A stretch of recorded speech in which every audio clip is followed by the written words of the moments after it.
Hello, everybody. Welcome into GSMC's Down by Contact Sports Podcast. I am your host, Jeremy Lapidus. Today is Tuesday, February 25th. Hope everybody is having a great day so far. We have a lot to get into. A potential doomsday clock has started on college football, and that might sound a little bit dramatic, but it is not at all. We'll talk about why that's the case and what might go down in 2031, as well as going over a couple of big pieces of news from around the NFL, as all the general managers and coaches have started to arrive and done press at Indianapolis for the NFL Combine. We'll talk about Kirk Cousins. We'll talk about some news from major players and what came out today in their conferences. We'll also get into our continuing series, previewing every single team's offseason, what a perfect offseason would look like. Today, looking at the Seattle Seahawks before previewing the MLB season for the final team in the AL West, the Oakland, or should I say Sacramento, Athletics. But before we do any of that, remember, if you would like to be an even bigger part of the show than you already are, all you need to do is go to gsmcpodcast.net. Or if you're on YouTube, you can use that super chat feature. If you do either of those two things, a message should pop up on the bottom of the screen for you, me, and everybody else around the world to see. If you do have a burning question about sports, anything at all that you would like to ask, go ahead and throw that in the comments. Throw it in the chat. I will get to it as soon as I possibly can. I appreciate everybody so much for sticking around, talking some sports with me here on a beautiful Tuesday, February 25th.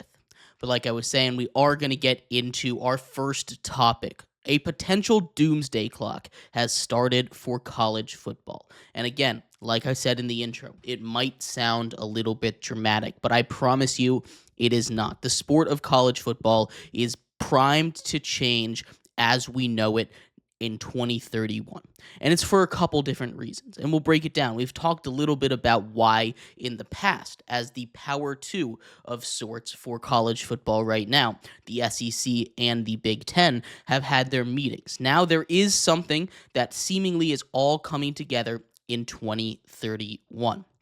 In 2031, that is when the Power 2, the SEC and the Big Ten, have cut off the next negotiations for the college football playoff. So whatever they come up with next year is going to last until 2031, as well as the Big 12 media rights deal set to expire in 2031.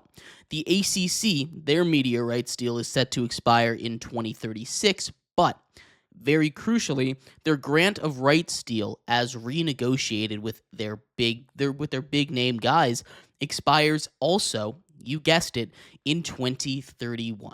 So what this sets up for is all of these major conferences, all four of the Power 4 teams, to be sort of free agents. All four of the Power 4 conferences will be in the midst of negotiations. Will be in the midst of getting a new deal done, which is going to set up a new renaissance for realignment or the creation of a proposed Super League. We have seen Greg Sankey and the SEC really start to push for an idea sort of like this. Now, they're not saying Super League. That's not what they're going to name it, but they are talking about a collection of around the top 70 schools in all of college football. And some stuff came out today from a couple shows around the country that they were talking about it becoming a real thing, where the Power 2 and their Super League of sorts would split off from the NCAA, and the most likely year that this would happen is 2031. Now, of course, that changes the face of college football forever. That now has a competing league with the NCAA. The NCAA has done all this legwork, and now their most profitable, most recognizable brands, their best teams, are all disappearing to create a brand new league where they control everything, where they control the money, where it's going to be a lot more like a professional league, where they're going to be able to pay the players, give them contracts. Now, the real question comes, how is it going to work when we're talking about moving players from what the NCAA would become to this new Super League? And the Super League would, of course, be the higher one. The NCAA would still exist and would still exist for every other sport, but college football would separate it. itself, right? It would just be this college football super league led by the Big Ten and the SEC. But it also, crucially, would include anybody, including a group of five school, that could afford to do it. This is something they're talking about. They're talking about getting more money because, of course, why wouldn't you get more money? Money talks in this world, and it's no different when we're talking about the SEC and the Big Ten and college football. It was always thought of as an amateur sport. There was no money involved in it for the players, but now with the addition of the NIL, with the transfer portal, with everything, it's starting to become more and more like a professional league. And now the SEC and the Big Ten in particular are saying we can split off in college football and make our own league, our own organization, a competitor to the NCAA. And we're going to take everything that has been set up over the last 100 years of doing football, of doing all these sports around the world, and make it our own, just completely changing the face of everything. Now, the one thing that has been talked about with this is which teams are going to come over. And like we said, the Big 12, they would be able to poach just about anybody they wanted. The ACC, they'd also be able to poach just about anybody they wanted. But the big thing with the ACC is the fact that ESPN and ABC reportedly have been really pushing this idea of a super league that would get all of the best product from around college football in one place, and it would look more like the NFL, look more like a professional league. It would be funded by private backers, private money.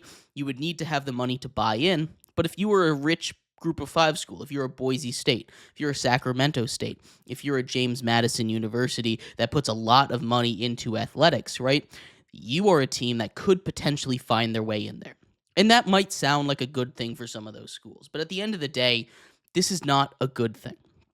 This is going to completely destroy the sport of college football. And one thing that Greg Sankey has said is that he doesn't want to diminish the sport. He wants to grow the sport, continue to expand it. But what you're doing right there, crucially, is cutting off half of the fans, cutting off half of the universities, cutting off half of the fan bases, and basically saying you're being relegated to this other league. We don't really even want to be associated with you. And you're already seeing a split, right?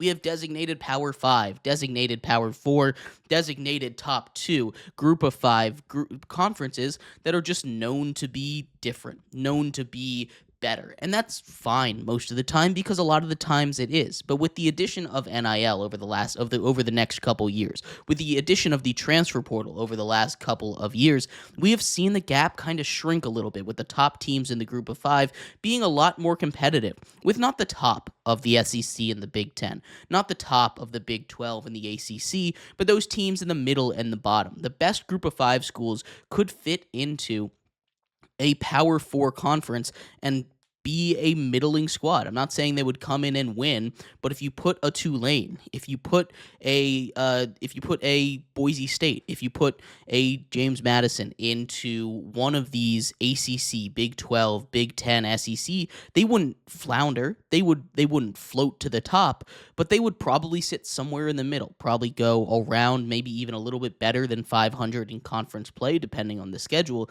But these are teams that have the ability to beat these other teams in these power conferences. And as we see the transfer portal go further and as we see NIL go further along and develop, we're going to see less and less split between these two.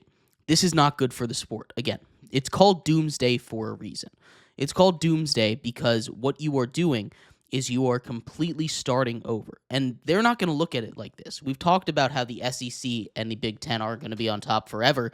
This is a way for them to say, yes, we are.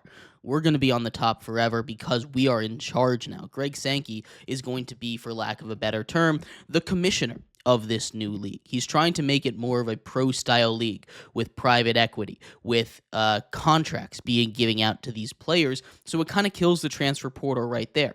The question is, how legal is this? There's no reason why it shouldn't be legal. But then the other question is, where does this change recruiting-wise? Like, are you still able to recruit all of these players? And for the players that don't get contracts, are they still going to be able to be walk-ons? Are they still going to be able to leave if they don't get the playing time that they want and go to some of these smaller schools, go to the normal NCAA? And again, the big question, who is going to go with them and who is going to stay behind? Because it's going to take a lot of money. Estimates from sources are saying you might need $500 million, $1 billion in liquidity and some private money to just be ready to take this next step, right? That is not an easy task. There's some state laws that won't allow you to put more than 75%, more than 55% of your budget into your sports program. So this is something that there's going to be a lot of stuff to figure out, but 2031 is 7 years away. And with the power that the SEC and the Big Ten have right now, their ability to basically just say, this is what I think should happen, and then have it happen in college football, this feels like more of an inevitability than something that we're fighting against. The Doomsday Clock has been set. 2031 is the year, and we're just watching the end of college football as we know it right now. It feels like Super League is right around the corner, and the NCAA would just become like a Division II or Division 1A with a completely separate playoffs, and it would fade into obscurity a little bit, which not only hurts them, the teams that are still stuck behind in college football, but all the other sports as well. It hurts the Olympic sports. It hurts the ball and bat sports. It hurts the racket sports. It hurts basketball as well, right?